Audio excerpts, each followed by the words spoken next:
Naalala ko to noon, pag mayroon sa amin nagluluto ng ganito, sigurado mayroong birthday. Ito yung handa namin pagka mag-birthday kami. Nakapainit na ako ng tubig. Lutuin ko muna tong sago na maliliit, bali 1 cup.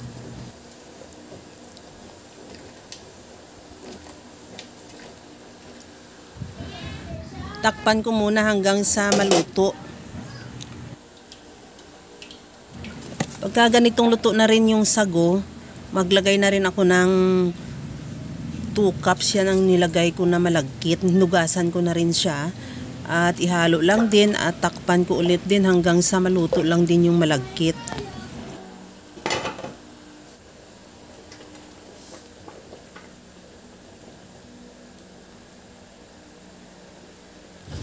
Okay na tong malagkit, luto na rin. Ilagay ko na rin yung kamote, gabi, at saging.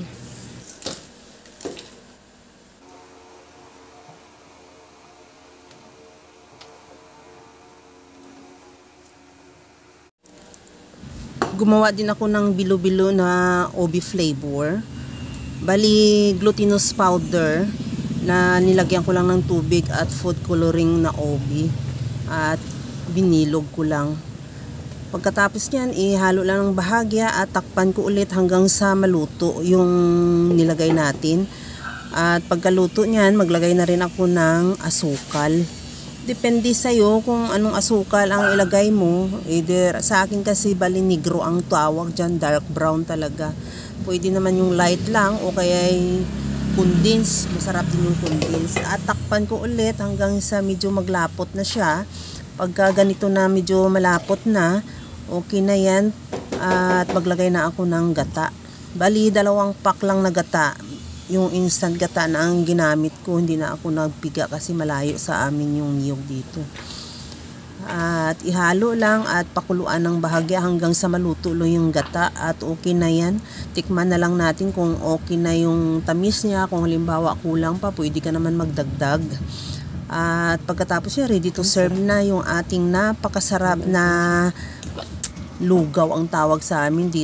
Dito naman parang binignit o kaya halo-halong ginataan. Okay, bahala na kayo kung ano itatawag mo dyan at ready to serve na yan. Kaya mga kalasa, kung nagustuhan mo yung ating video, please like na lang at pakishare na rin sa inyong mga friends. At kung bago ka pa lang sa aking channel, subscribe na at i-click mo na rin ang bell button para sa mga notification. Ito na yung ating napakasarap na merienda. Tikman na natin. Hanggang sa muli mga kalasa. Thank you for watching. Bye-bye!